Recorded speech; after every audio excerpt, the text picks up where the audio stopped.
괜찮습니다. 지친 마음이 있다면 그냥 그대로 있어도 괜찮습니다. 지금도 부처님의 자비는 조용히 당신 곁에 머물고 있습니다. 지금부터 그 따뜻함을 함께 느껴보세요. 제안장, 왜 나에게만 이런 일이 생깁니까? 시련이 복으로 바뀌는 첫 징조. 새벽녘, 제자가 부처님 앞에 앉습니다. 스승님, 왜 저에게만 이런 일이 일어나는 걸까요? 무슨 일이 있었느냐? 가족이 아픕니다. 일도 잘 안 풀리고 믿었던 친구도 등을 돌렸습니다. 그것이 전부 너에게만 일어난다고 생각하느냐? 그렇지 않습니까? 제 주변 사람들은 다 괜찮아 보입니다. 겉은 평안해 보여도 마음속 시련은 누구에게나 있다. 그렇다 해도 저는 너무 힘듭니다. 열심히 살아왔는데 왜 이런 고통이 계속되죠? 시련은 잘못 살아서 오는 것이 아니다. 오히려 바르게 살아가기에 더 크게 다가오는 것이다. 그럼 시련은 피할 수 없습니까? 시련은 막을 수 없다. 하지만 시련을 대하는 태도는 바꿀 수 있다. 그럼 저는 이 시련을 어떻게 받아들여야 합니까? 시련은 내가 깨어날 기회다. 고통 속에 진실이 숨어 있다. 하지만 전 그 고통이 너무 두렵습니다. 두려움은 마음이 만들어낸 그림자다. 그것을 정면으로 바라보면 사라진다. 하루하루 버티는 것도 쉽지 않습니다. 버티는 것 자체가 수행이다. 시련은 복이 되기 전 반드시 마음을 시험한다. 복이 되기 전. 그 말씀이 무슨 뜻인가요? 진흙 속에서 연꽃이 피듯 시련 속에서 복이 자란다. 진흙을 피할 수는 없지만 그 위에 피는 것은 너의 선택이다. 그럼 이 시련이 지나면 복이 올까요? 복은 지금도 너에게 다가오고 있다. 다만 아직 내 눈으로 보지 못했을 뿐이다. 복이 오고 있다는 징조는 무엇입니까? 고통을 질문으로 바꾸는 바로 그 순간. 그것이 복의 시작이다. 질문이요? 왜 나에게 이런 일이 생겼는지 묻는 것이 아니라 이 시련이 나에게 무엇을 가르치려 하는지를 묻는 마음. 그 마음이 복이다. 받아들이되 눌리지 마라. 바라보되 물들지 마라. 고통을 통해 너를 키워라. 저는 자신이 없습니다. 자신이 없다는 말은 이미 자신을 돌아보고 있다는 뜻이다. 그것이 첫걸음이다. 제가 지금 어떤 길 위에 서 있는 건지 모르겠습니다. 너는 복으로 가는 길목에 서 있다. 길이 어둡다고 해서 그 끝이 없는 것은 아니다. 그래도 남들과 비교하면 저만 뒤처지는 것 같습니다. 시련이 많은 사람은 더 깊은 복을 받을 준비가 되어 있는 사람이다. 정말 그렇다면 저는 이 시련을 복으로 바꾸고 싶습니다. 복은 멀리 있지 않다. 오늘 너의 이 마음, 바로 그것이 복이다. 이 꽃을 보아라. 이 연꽃은 진흙 속에서 피었지만 어느 누구보다 향기롭다. 스승님, 저는 이 시련을 피하지 않겠습니다. 이 안에서 배우겠습니다. 잘했다. 시련을 피하는 사람은 복을 만날 수 없지만 시련을 품은 사람은 그 자체로 복이 된다. 며칠 후 제자는 마을로 돌아가 새벽마다 골목을 쓸고 노인들에게 인사를 건넵니다. 아직 모든 게 해결되진 않았지만 눈빛은 바뀌어 있었습니다. 사람들이 묻습니다. 왜 그리 사느냐? 그렇게 해도 아무도 알아주지 않는다. 제자는 조용히 웃으며 말합니다. 예전엔 누군가가 봐주길 바랐습니다. 지금은 제가 저를 지켜보고 있습니다. 그를 돕던 한 노인이 말합니다. 그날 내가 내게 건넨 따뜻한 물 한 잔. 그걸로 나는 다시 살아야겠다고 생각했단다. 제자는 눈을 감고 말합니다. 스승님, 이 시련은 저를 무너뜨리려 온 게 아니었습니다. 저를 깨어나게 하러 온 것이었습니다. 그리고 조용히 하늘을 바라봅니다. 햇살 한 줄기가 얼굴 위에 머뭅니다. 복은 시련 뒤에 오지 않았습니다. 시련 속에서 자라고 있었습니다. 제두장, 모든 것이 멈춘 듯한 순간 정체라는 징조. 바람 한 점 없는 아침. 제자가 부처님을 찾아왔다. 스승님, 모든 게 멈춘 것 같습니다. 무엇이 멈추었느냐? 삶 전체요. 노력해도 진전이 없고, 기도해도 응답이 없습니다. 움직이지 않는 것처럼 보이는 것도 내부에선 변화하고 있다. 하지만 전 그것을 느낄 수 없습니다. 멈춘 시간 속에 갇힌 기분입니다. 그 멈춤은 너에게 주어진 숨 고르기다. 진짜 변화는 고요함 속에서 시작된다. 왜 하필 지금일까요? 잘해보려는 순간 모든 게 엉키고 멈췄습니다. 그 멈춤이 바로 너의 성장이다. 아무 일도 일어나지 않을 때 안에서는 가장 깊은 일이 벌어진다. 제자는 고개를 숙였다. 사람들은 말합니다. 움직여야 길이 생긴다고. 그런데 저는 아무것도 하지 못하는 느낌이에요. 강물도 흐르다 멈춘다. 바다는 밀물과 썰물로 움직인다. 자연은 정체와 흐름이 함께 존재한다. 그럼 지금의 이 멈춤도 자연스러운 건가요? 정체는 잘못된 것이 아니다. 정체는 다음을 위한 준비다. 한 나무꾼이 있었다. 매일 도끼로 나무를 했지만 어느 날부터 아무리 도끼질을 해도 나무가 쓰러지지 않았다. 그는 지치고 분노했지만 도끼날이 무뎌졌다는 걸 알게 되었다. 그는 멈춰야 했다. 나를 갈고 나서야 다시 나무를 벨 수 있었다. 정체는 도끼날을 가는 시간이다. 무의미해 보이지만 가장 필요한 시기다. 스승님, 저는 아무것도 하지 못하는 나를 자책했습니다. 그런데 지금은 저를 준비시키는 시간인지도 모르겠습니다. 바로 그 깨달음이 복의 첫 징조다. 마음이 자꾸 조급해지고 남들과 비교하게 됩니다. 조급함은 복을 밀어낸다. 복은 조용히 다가온다. 기다림은 멍하니 있는 것이 아니라 오늘을 충실히 사는 것이다. 물은 뿌리를 먼저 적신다. 그러다 어느 날 싹이 튼다. 며칠 뒤 제자는 산 아래를 걷는다. 겉으로는 아무것도 변한 게 없었다. 하지만 그는 새벽에 일어나 방을 정리하고 차를 끓이고 편지를 썼다. 아무도 보지 않는 변화였지만 마음은 달랐다. 그가 멈춘 것이 아니었다. 그는 준비되고 있었다. 스승님, 저는 제 길이 맞는지 모르겠습니다. 아무 확신이 없습니다. 확신은 멈춤 속에서 생긴다. 새도 날기 전엔 땅을 딛는다. 그럼 지금 제가 할 수 있는 건 뭔가요? 내 앞에 작은 일 하나에 정성을 다하라. 그 작은 하나가 삶을 바꾼다.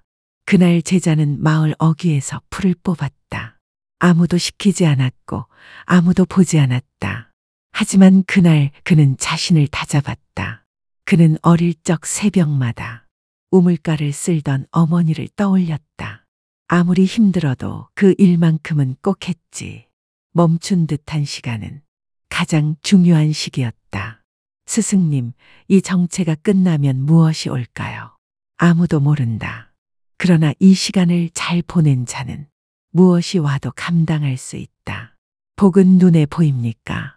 보이기도 하고 보이지 않기도 한다. 하지만 마음이 평안해지고 자신을 사랑하게 될 때 그것이 복이다. 옛날 한 농부가 있었다. 가뭄으로 아무것도 자라지 않았지만 그는 다시 씨앗을 심고 물을 주었다. 이듬해 그는 이웃보다 2배의 열매를 얻었다. 사람들은 땅이 특별했다고 했지만 진짜 이유는 포기하지 않은 마음이었다. 제자는 속으로 되낸다. 정체는 나를 포기시키려는 게 아니라 나를 단단하게 만들기 위한 시간이었구나. 그는 매일 밤 스스로에게 묻는다. 오늘 나는 멈췄는가? 아니면 조용히 자라고 있었는가? 그리고 미소 지었다. 나는 걷고 있다. 비록 세상이 알아주지 않아도 부처님은 마지막으로 말씀하신다. 복은 언제 오는가? 모든 것이 멈춘 듯한 그 시간. 너 자신을 놓지 않을 때, 그때 복은 이미 너와 함께 있다. 고요한 하늘도 바람을 기다리듯 삶의 정체도 바람을 품고 있다. 그 바람은 지금 너를 향하고 있다. 시간이 흐르고 제자는 마을 사람들에게 말한다. 선생님, 전 계속 같은 자리에 머물러 있습니다. 당신은 지금 잘하고 있는 중입니다. 보이지 않게 조용히. 그리고 어느 날 그들의 삶도 조용히 바뀌기 시작했다. 지금도 많은 이들이 정체 속에 있다. 하지만 그 멈춤은 실패가 아니다. 그것은 복이 다가오기 전 삶이 숨을 고르는 시간이다. 밤이 깊어질수록 새벽은 가까워진다. 움직임이 없는 그 순간 내면은 더 깊이 일어나고 있다. 정체는 인생의 쉼표. 복은 그 고요함 속에 스며든다. 나는 오늘도 멈추지 않았다. 고요했을 뿐이다. 그리고 그 고요 속에서 복은 조용히 피어나고 있었다. 3장. 사람들에게 버림받을 때 인연 정리의 징조. 제자가 슬픈 눈으로 부처님께 말했다. 스승님, 저는 요즘 너무 외롭습니다. 무엇이 너를 그렇게 만들었느냐? 가까웠던 사람들과 다 멀어졌습니다. 연락도 끊기고 필요할 땐 없고 오히려 저를 이용하고 떠나갑니다. 부처님은 조용히 연못을 바라보았다. 사람이 떠나는 일은 때때로 가장 큰 복이 된다. 어떻게 그런 말씀이 가능합니까? 저는 상처를 받았습니다. 인연이 끊어지는 고통은 크지만 거기엔 이유가 있다. 떠나는 이가 나쁜 것이 아니라 내가 이제 다른 길에 서 있다는 신호다. 그래도 마음이 공허합니다. 믿었던 사람에게 배신당하고 이유도 모른 채 멀어지고. 제자야, 인연은 계절과 같다. 봄에 피었던 꽃이 가을이면 진다. 그 꽃잎이 지지 않으면 다음 꽃은 피지 못한다. 제자는 고개를 숙였다. 저는 잘해주려고 했을 뿐인데 왜 자꾸 이런 일이 반복될까요? 너의 마음이 자라기 때문이다. 내가 나아가고 있는데 그 인연은 멈춰 있기 때문이다. 한 마을에 소금 장수가 있었다. 그는 성실하고 모든 이에게 친절했다. 하지만 사람들이 그를 점점 피하고 무시하기 시작했다. 그는 고민 끝에 노인을 찾아갔다. 왜 저는 점점 혼자입니까? 묻자 노인이 웃으며 말했다. 내가 변했기 때문이지. 예전엔 짠맛을 좋아하던 사람들이 이제 단맛을 찾기 시작한 거야. 그는 이해하지 못했지만 결국 다른 마을로 가서 다시 장사를 시작했다. 이상하게도 그곳에 선 사람들이 그의 짠맛을 반겼다. 그때 그는 알았다. 그들을 떠난 것이 아니라 내가 자랐고 이제는 나를 받아들일 사람에게 가야 했던 것이구나. 제자는 조용히 중얼거렸다. 그럼 사람들의 떠남은 나의 잘못이 아닐 수도 있겠네요. 물론이다. 모든 관계의 끝이 너의 실패는 아니다. 어떤 이별은 새로운 인연이 들어올 자리를 만드는 일이다. 그런데요, 스승님, 전 여전히 그들이 그립고 괜히 내가 문제였던 것 같아 괴롭습니다. 그 마음은 자연스럽다. 하지만 기억하라. 진짜 인연은 내가 낮을 때 머물고 너를 올라가게 도와주는 이다. 떠난 인연이 있다면 그 빈자리에 더 깊고 단단한 인연이 들어온다. 며칠 뒤 제자는 예전 친구를 길에서 우연히 마주쳤다. 그 친구는 외면했고 제자는 쓸쓸히 돌아섰다. 하지만 이상하게도 마음이 편안했다. 아, 이젠 매달리지 않아도 되는구나. 그는 속으로 말했다. 떠난 사람에게 감사하자. 그 사람이 내게 가르쳐준 감정이 있었기에 나는 더 단단해졌다. 부처님께 돌아와 제자는 말했다. 스승님, 저는 이제 누가 떠나도 괜찮을 것 같습니다. 그것은 내가 외로움을 이긴 것이 아니라 너 자신과 친해졌기 때문이다. 깊은 산속 오래된 나무가 있었다. 그 나무는 수많은 새들을 품었고 그림자를 들이우며 작은 식물들에게 그늘을 주었다. 하지만 시간이 지나자 새들도 떠나고 그늘에 있던 식물도 시들기 시작했다. 나무는 상실감에 빠졌지만 그 자리에 해가 들어오자 이전에 없던 꽃이 피기 시작했다. 그제야 나무는 알았다. 나를 떠난 것이 잘못이 아니었구나. 그 빈자리에 새로운 생명이 오고 있었구나. 스승님, 제가 떠나보낸 인연이 있어야 새로운 복이 들어온다는 말씀이군요. 인연의 정리는 복을 위한 정리다. 너무 많은 그릇엔 물이 담기지 않는다. 비우면 채워진다. 그날 이후 제자는 사람을 억지로 붙잡지 않았다. 대신 지금 곁에 있는 이들에게 더 진심을 담았다. 누군가가 떠날 때 그는 마음속으로 말했다. 잘 가요. 당신의 자리는 비워둘게요. 언젠가 더 좋은 인연이 올 그 자리를 위해서요. 시간이 흐르고 그의 주변엔 조용하지만 진실된 사람들이 모이기 시작했다. 그는 깨달았다. 인연은 억지로 붙잡는 것이 아니라 함께 흐르는 것임을. 그리고 부처님은 마지막으로 말했다. 사람들이 너를 떠날 때 그것은 너의 고요가 시작되는 징조다. 시끄러운 인연이 빠져나가고 진짜 복이 들어올 준비를 하는 순간이다. 그제야 제자는 알았다.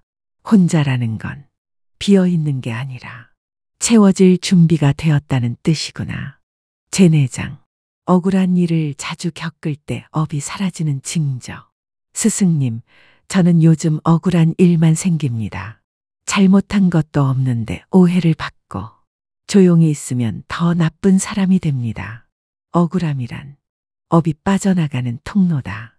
내 탓이 아닌 일에도 감정을 쓰게 될 때 오래된 업이 정리되고 있다. 그렇다고 참고만 있으면 되는 걸까요? 속은 끓고 견디기 힘듭니다. 억울함은 참는 게 아니다. 억울함을 억누르지 말고 조용히 들여다보아라. 마음은 말없이 흘러가는 강과 같아야 한다. 그런데 억울하게 만든 사람은 잘만 삽니다. 그 사람은 웃고 있고 저는 고통 속에 있습니다. 눈에 보이지 않는 질서가 있다. 모든 감정과 행동은 반드시 그에 맞는 열매를 맺는다. 저는 착하게 살았습니다. 그런데 왜 이런 일을 당하나요? 착함은 남을 해치지 않는 것이고 깨어있음은 자신을 해치지 않는 것이다. 지금 너는 깨어있는 중이다. 억울한 일이 반복되면 자꾸 흔들립니다. 나는 왜 이런 일만 겪어야 하나? 그 질문 속에 용서와 이해, 그리고 노움이 있다. 그 순간 업은 마지막 빛을 내며 사라진다. 마을의 장인은 도둑으로 몰려 쫓겨났다. 억울했지만 그는 산속에 들어가 나무를 깎으며 시간을 보냈다. 몇 해 뒤 진범이 잡혔고 마을 사람들은 그에게 용서를 구했다. 그는 고개를 저었다. 이 시간은 내 마음을 깎는 시간이었습니다. 그가 만든 불상은 지금도 사찰 한가운데에 있다. 억울함이 만들어낸 가장 평화로운 형상이 되었다. 스승님, 저도 저를 깎는 시간이 필요하겠지요. 억울함은 마음을 벼리는 도끼다. 그 도끼를 남에게 겨누면 상처가 되지만 자신을 깎으면 복이 된다. 그렇다면 이 억울함도 언젠가 저를 더 편안하게 해주는 날이 오겠지요. 그날은 멀지 않았다. 지금 너는 그 감정을 바라보고 있으니까. 며칠이 지나고 제자는 조용히 일상을 살았다.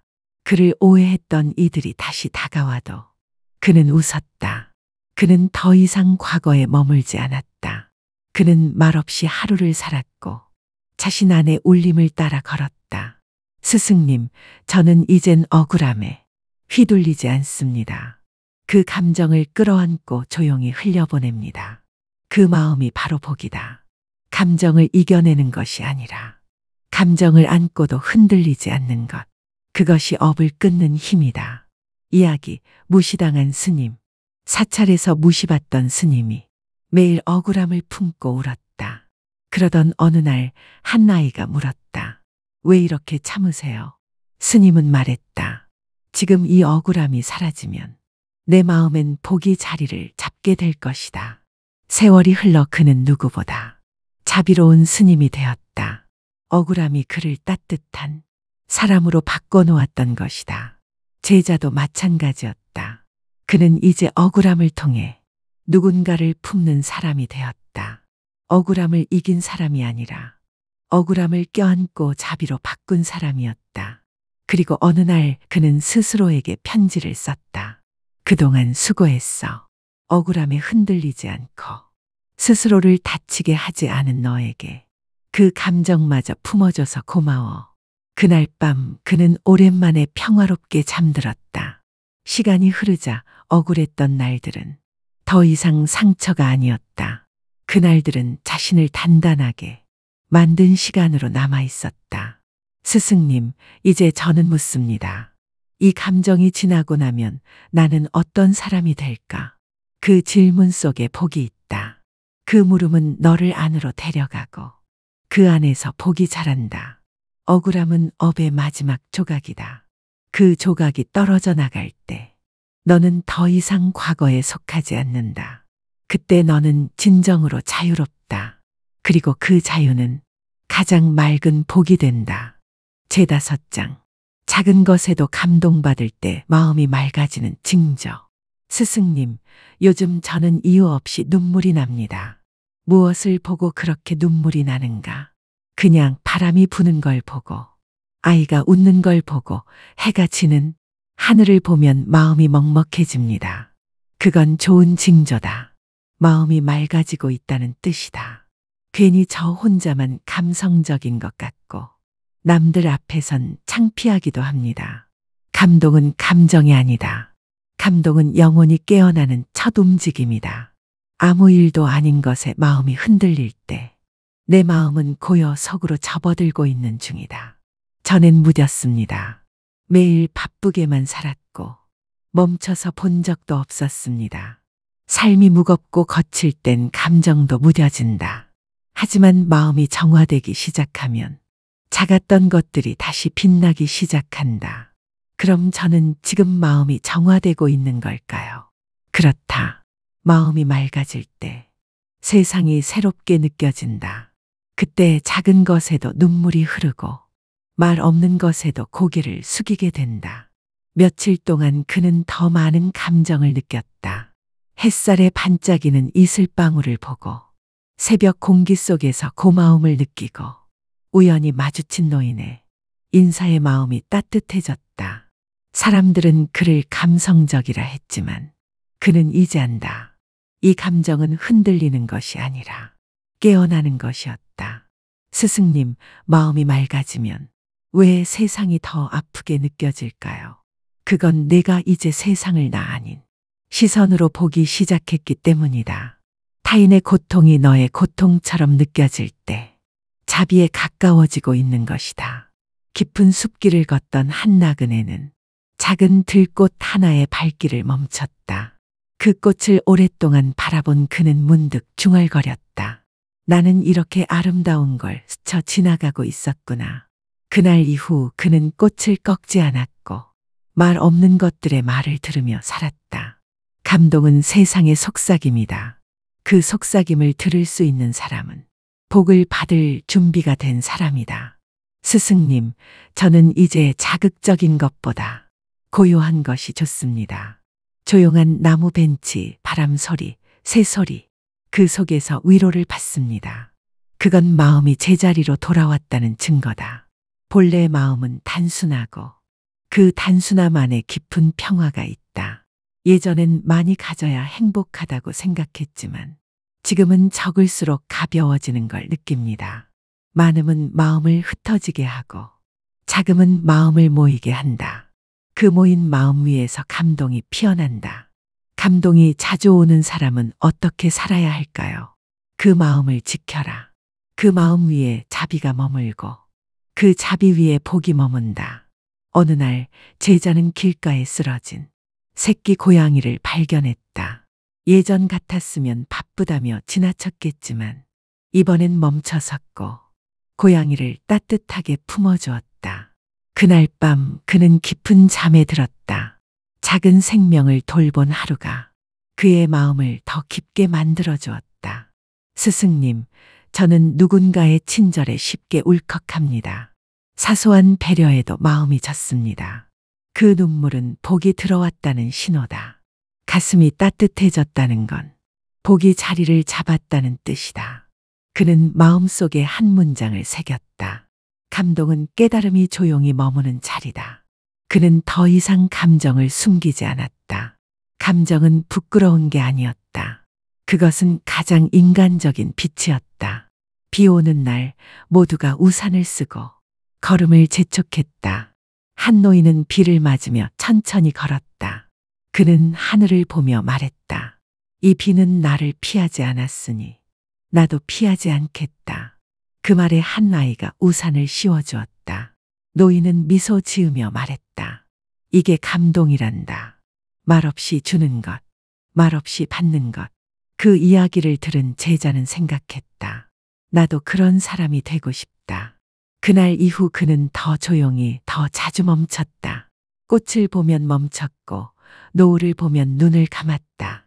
사람들의 친절엔 고개를 숙였고 자신의 말엔 온기를 담았다. 그는 더 이상 특별한 걸 바라지 않았다. 한 그릇의 밥, 우연한 손길, 맑은 하늘 하나. 그것이 다 복이라는 걸 알았기 때문이다. 스승님, 이제 저는 모든 것이 선물처럼 느껴집니다. 그 마음이 복이다. 감동은 선물을 알아보는 눈이다. 그리고 그 눈을 가진 사람에게 세상은 매 순간 복이 된다. 저녁 무렵 그는 연못가에 앉아 조용히 중얼거렸다. 햇살, 바람, 사람의 말. 이제는 아무것도 그냥 지나치지 않게 됩니다. 그의 눈에 눈물이 고였다. 슬퍼서가 아니라 고마워서. 그는 안다. 복은 멀리 있지 않다. 복은 지금 여기에. 감동하는 이 마음 안에 있었다. 감동은 특별한 일이 아니다. 눈물 나지 않아도 가슴이 따뜻해지는 순간. 그 모든 것이 감동이고 복이다. 세상이 날 위해 멈춰주지 않아도 괜찮다. 나는 내 안에서 멈출 수 있으니까. 그 멈춤 안에 내가 있고 그 고요함 안에 세상이 있다. 그러니 조급해하지 말고 작은 것에도 마음을 열어라. 복은 거창한 일이 아니다. 복은 마음이 맑아지는 순간마다 찾아오는 숨결 같은 것이다. 그리고 그 숨결을 느끼는 자, 그대가 바로 복을 살아내는 사람이다. 제6장. 몸이 자주 아플 때 내면이 정화되는 징조. 스승님, 요즘 몸이 자주 아픕니다. 피곤하고 자잘한 통증도 많고 마음까지 무겁습니다. 몸의 고통은 마음이 변하려는 신호다. 내면이 정화될 때 육체는 그 흐름을 따라간다. 그렇다면 아픈 게 나쁜 게 아닌가요? 고통은 벌이 아니라 정화다. 그대가 가벼워지기 위해 거쳐야 할 과정일 뿐이다. 그런데 자주 아프다 보면 불안합니다. 혹시 큰 병은 아닐까? 내 삶이 잘못된 건 아닐까? 몸은 가장 솔직한 스승이다. 마음이 쌓아둔 감정을 몸이 대신 보여줄 뿐이다. 지금의 통증은 흘려보내지 못한 것들이 빠져나가려는 움직임이다. 그러면 이 아픔도 지나가겠지요. 모든 고통은 흘러간다.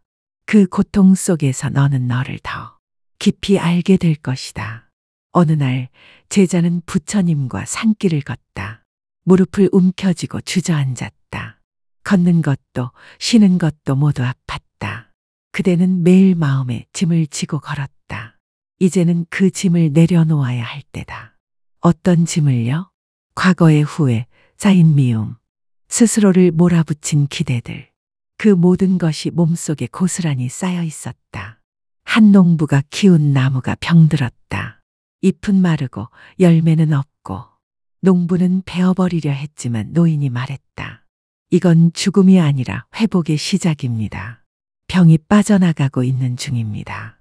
그리고 몇 달 후 나무는 다시 꽃을 피웠다. 스승님, 저도 그런 병든 나무 같아요. 지금 그대는 겉으론 시들어 보일지 몰라도 속에선 새로운 생명이 자라고 있다. 며칠 뒤 제자는 자신의 방에 앉아 스스로에게 물었다. 내가 지금 무엇을 놓지 못하고 있는가? 그는 적었다.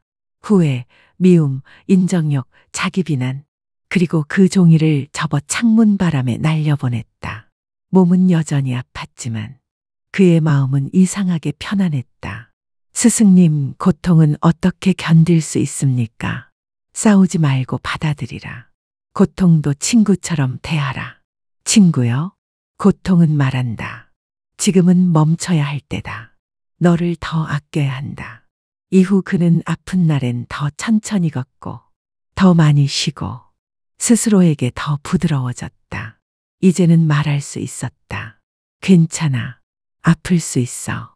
그건 내가 변화하고 있다는 증거니까. 스승님, 저는 이제 아픔이 두렵지 않습니다. 그것은 내가 고통을 지나 사랑으로 가고 있다는 증거다. 몸이 아픈 시간은 내면에 그림자가 빠져나가는 시간이다. 그러니 그 고통을 부정하지 말고 오히려 감사히 맞이하라. 그것은 내가 새롭게 태어나는 과정이다. 밤이 되자 그는 조용히 중얼거렸다. 아픔아, 미워하지 않을게. 너 덕분에 내가 나를 더 보게 되었어. 그는 작은 등을 켜고 아직 아픈 모든 이들을 위해 기도했다. 기도 속엔 어떤 두려움도 없었다. 그저 조용한 바람 같은 평화만이 흘렀다. 스승님, 몸이 정화된다는 건 어떤 상태입니까? 몸은 마음의 거울이다. 그 거울의 묵은 얼룩이 빠져나갈 때 통증이 있고 변화가 있고 그리고 맑아진다. 마치 탁한 물이 가라앉고 나면 그 위로 하늘이 비치듯이 몸이 약해졌던 그 시간들이 내가 가장 나를 돌보게 된 시간이었다. 그는 웃으며 자신을 안아주었다. 그 웃음엔 고통을 통과한 자만이 지닌 빛이 있었다. 몸이 자주 아픈 그대여. 지금 당신은 내면의 어둠을 걷어내는 중이다. 너무 두려워하지 마라. 그 몸의 소리에 귀 기울여라. 지금이 멈출 시간이다. 지금이 너를 사랑할 시간이다. 그 소리에 귀 기울이는 순간 고통은 사라지지 않더라도 그대는 더 이상 고통에 지지 않을 것이다. 이 고통을 지나고 나면 그대의 마음은 더 따뜻해질 것이다. 몸은 치유되고 마음은 밝아지고 복은 천천히 그대의 삶에 머물 것이다. 마지막으로 제자는 아침 햇살을 받으며 말했다. 고통은 나를 무너뜨리러 온 것이 아니라 나를 다시 세우기 위해 왔다. 그리고 조용히 눈을 감았다. 그는 아픔 속에서도 평온을 찾는 사람이 되어 있었다. 몸이 자주 아픈 건 삶이 그대에게 말을 거는 것이다. 지금 그 방향이 맞는가? 그 생각이 너를 살리고 있는가? 그 물음에 귀 기울이면 몸은 가벼워지고 마음은 맑아진다. 복은 건강한 몸에만 깃들지 않는다. 복은 자신을 이해하는 마음에 깃든다. 아픈 순간조차 품을 수 있을 때 그대는 이미 복을 살아내고 있는 것이다. 그러니 오늘도 조용히 말하라. 지금 나는 회복되고 있다. 이 고통 너머에 복이 기다리고 있다. 그 믿음으로 하루를 살아내라. 그대의 삶은 조용히 그러나 분명히 복으로 향하고 있다. 제7장 인연이 떠날 때 더 좋은 인연이 올 징조. 스승님, 소중했던 인연이 떠났습니다. 시간을 함께했고 마음을 나눴고 믿었는데 이젠 그 사람과 아무 사이도 아닙니다. 인연은 머무는 게 아니라 흐르는 것이다. 흐름은 머물렀을 때 썩고 떠났을 때 새롭게 맑아진다. 하지만 마음은 썩지 않게 하려고 버텼습니다. 떠나지 않게 하려고 애썼고 결국 지쳤습니다. 그 애씀은 나쁜 게 아니다. 그대는 진심으로 사랑했고 진심으로 노력했다. 그러나 모든 인연은 그대가 붙잡는다고 해서 머무르지 않는다. 그러면 떠난 인연은 실패였던 건가요? 인연의 성공과 실패는 없다. 인연은 흐름이며 흐름 속에서 배움이 있었으면 충분하다. 그렇다면 저는 지금 그 배움을 마친 걸까요? 배움을 마쳤기에 인연이 떠난 것이다. 그 사람은 그대의 일부를 비추던 거울이었다. 이제 그대는 다른 거울을 마주할 시간이다. 며칠 전 그는 우연히 지나가던 거리에서 그 사람과의 추억이 담긴 카페를 보았다. 가슴이 뻐근해졌고 두 발은 멈춰 섰다. 창 안엔 다른 사람들이 웃고 있었다. 시간은 아무 일 없던 듯 흐르고 있었고 자신만 제자리에 멈춘 것 같았다. 스승님, 저는 왜 아직도 그리움에 묶여 있습니까? 그리움은 죄가 아니다. 그리움은 그대가 진심으로 연결되었다는 증거다. 그 감정을 억누르지 말고 조용히 껴안아라. 그러면 이 아픔도 지나갈까요? 감정은 밀어낼수록 커지고 바라볼수록 작아진다. 지금의 이별은 새로운 인연이 들어오기 위한 공간을 비우는 중이다. 그는 밤마다 혼자 중얼거렸다. 왜 떠났을까? 내가 뭘 잘못했을까? 하지만 그 질문은 돌고 돌아 결국 자신을 아프게만 만들었다. 그때 문득 부처님의 말씀이 떠올랐다. 떠난 인연은 그대의 잘못이 아니라 그대의 시절이 바뀐 것이다. 다음 날 그는 책장을 정리하다 함께 찍은 사진 한 장을 꺼냈다. 오래된 미소, 지나간 계절의 색깔. 이젠 그 얼굴을 보며 웃을 수 있었다. 왜냐하면 그 인연은 그의 삶에 분명히 한 줄기 빛이었기 때문이다. 스승님, 좋은 인연은 떠나지 않는다고 했습니다. 그 말이 틀린 걸까요? 아니다. 좋은 인연도 떠난다. 하지만 좋은 인연은 떠난 뒤에도 그대의 삶에 따뜻한 향기를 남긴다.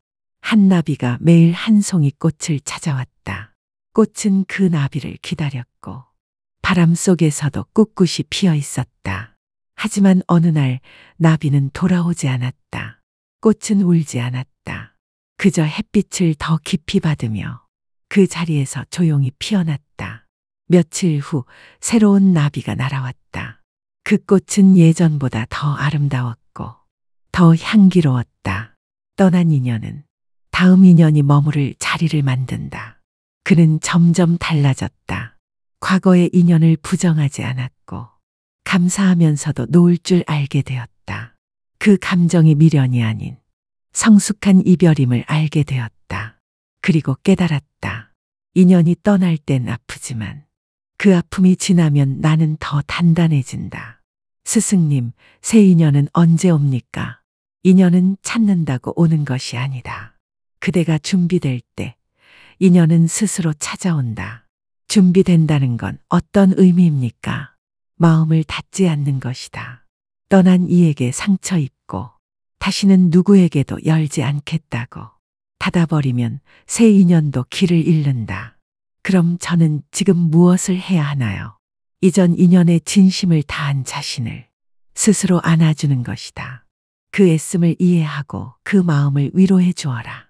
그는 종이에 짧게 적었다. 고마웠다. 사랑했다. 이제 놓아준다. 그리고 종이를 접어 연못에 띄웠다. 바람이 살짝 불자 그 종이는 천천히 흘러가며 멀어졌다. 그걸 바라보며 그는 생각했다. 인연도 이렇게 가는구나. 억지로 잡지 않아도 자연스럽게 보내면 마음에 고운 자국 하나는 남는구나. 스승님, 저는 다시 사랑할 수 있을까요? 사랑은 한 번뿐인 일이 아니다. 사랑은 그대의 본성이다. 그대가 상처를 치유하고 마음을 열면 사랑은 반드시 다시 온다. 그때는 아프지 않을까요? 다시 사랑한다고 해서 아프지 않은 건 아니다. 하지만 그 사랑엔 더 깊은 연민과 이해가 깃들 것이다. 어느 날 그는 길을 걷다. 아이와 눈이 마주쳤다. 그 아이가 웃었다. 그는 문득 웃으며 눈을 떴다. 바로 그 순간 자신의 마음도 다시 웃고 있다는 걸 느꼈다. 인연은 머물다 가는 바람이고 그 바람이 지나간 자리엔 연꽃 하나 피어난다. 지금 떠난 인연을 미워하지 마라.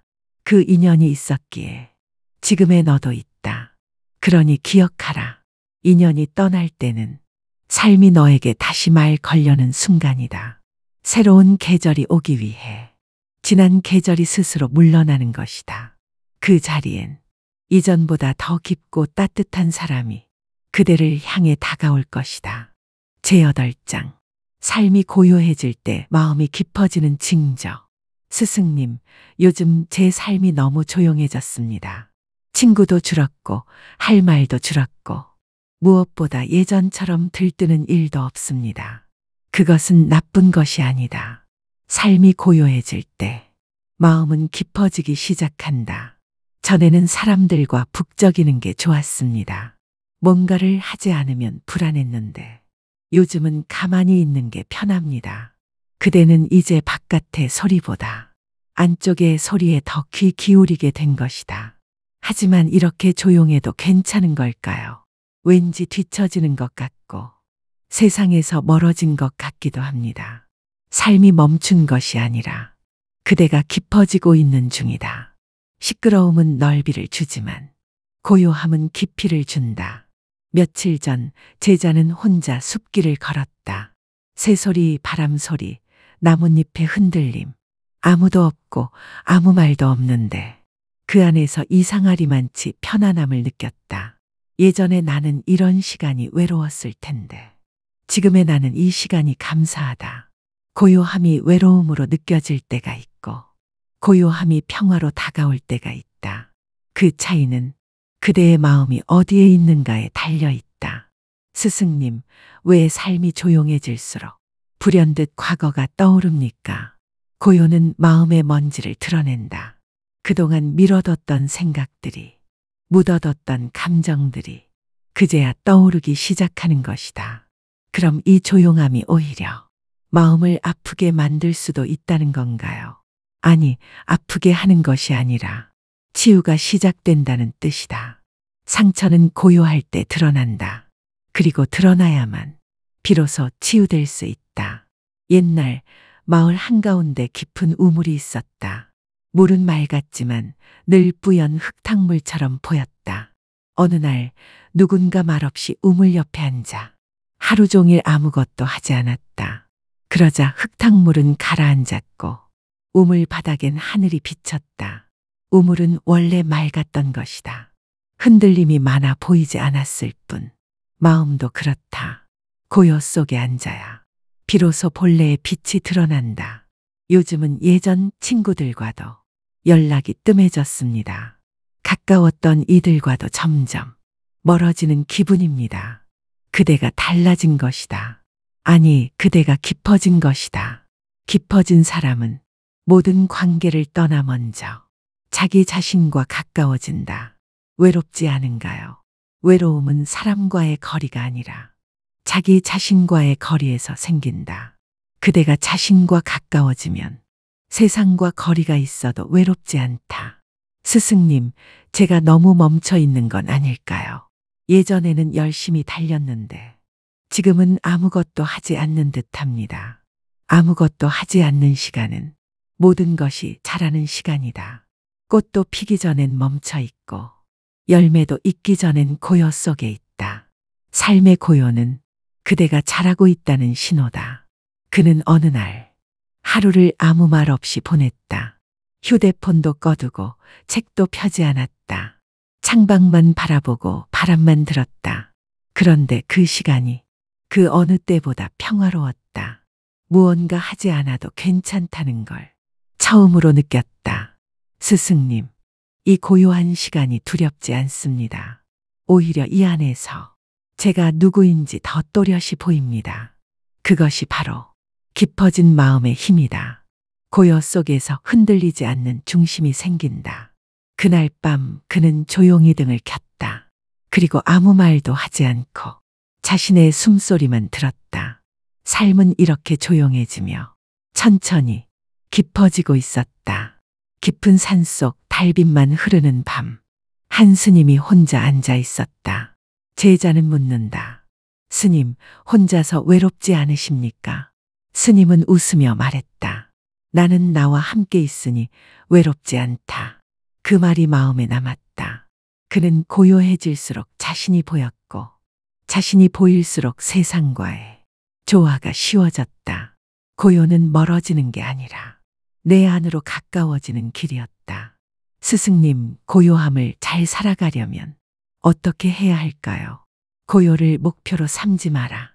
고요를 두려워하지 말고 그저 거기 머물라. 고요 속에서 그대는 더 깊고 넓은 사람이 될 것이다. 그는 더 이상 시끄러움을 갈망하지 않았다.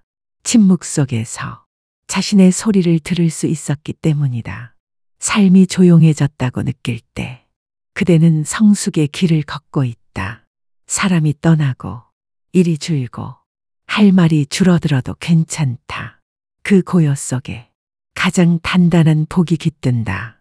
그러니 오늘도 조용히 자신을 품고 자신과 함께 있으라. 말없이 살아도 괜찮고 느리게 걸어도 괜찮다. 그대는 지금 삶의 가장 깊은 자리에서 복을 짓고 있는 중이니까. 제9장. 가까웠던 사람이 멀어질 때 인생의 전환점이 오는 징조. 스승님, 가까웠던 사람이 멀어졌습니다. 같이 웃고 같이 울고 매일을 나눴던 사람인데 어느 순간 대화가 줄고 마음도 멀어졌습니다. 가까움은 영원하지 않다. 인연도 계절처럼 흐르고 바뀌는 법이다. 함께였던 순간은 진짜였는데 왜 이렇게 허무할까요? 허무함은 진심이 있었던 증거다. 그대는 마음을 주었고 지금은 그 빈자리를 느끼는 것이다. 그 사람이 떠나고 나니 삶의 구멍이 난 것 같습니다. 그 구멍은 비워진 자리가 아니라 새로운 빛이 들어올 창문이다. 하지만 왜 그렇게 가까웠던 이와 멀어지는 걸까요? 사람은 변한다. 그리고 변하는 거리를 만든다. 같은 곳을 보던 두 사람도 어느 순간 서로 다른 길을 걷게 된다. 그럼 결국 모든 인연은 흩어지나요? 모든 인연이 떠나는 건 아니다. 하지만 어떤 인연은 역할을 다하면 조용히 물러난다. 며칠 전 그는 예전 친구에게 연락을 해보았다. 답은 짧았고 그리움만 길어졌다. 예전 같았으면 밤새 이야기를 나눴을 텐데 이젠 서로의 하루에 자리가 없어졌다는 걸 느꼈다. 슬펐지만 억지로 붙잡을 수는 없었다. 인연은 붙잡는다고 머무는 게 아니니까. 스승님, 이렇게 멀어진 인연을 그냥 두어야 할까요? 억지로 붙잡는 인연은 서로를 다치게 한다. 자연스러운 흐름 속에서 놓아주는 용기가 필요하다. 놓는다는 건 포기하는 건가요? 놓는 것은 포기가 아니다. 사랑했던 시간에 감사하며 더 이상 상처 주지 않겠다는 다짐이다.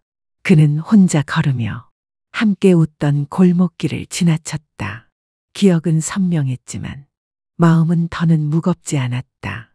스승님, 그 사람이 멀어지기 시작하던 순간을 돌아보니 마음이 아픕니다. 마음은 과거에 머물지만 삶은 지금 이 순간을 살아간다. 이 순간을 놓치지 않는 것이 고통을 흘려보내는 첫걸음이다. 옛날 두 친구가 강을 건넜다. 같은 배에 올랐고 같은 물살을 헤쳤다. 그러나 강이 끝에 이르자 한 명은 왼쪽으로, 한 명은 오른쪽으로 향했다. 서로 아무 말 없이 고개를 끄덕였다. 그들은 함께 했던 시간이 그 자체로 충분히 아름다웠다는 걸 알았다. 사람과 사람 사이는 강을 함께 건너는 것이다.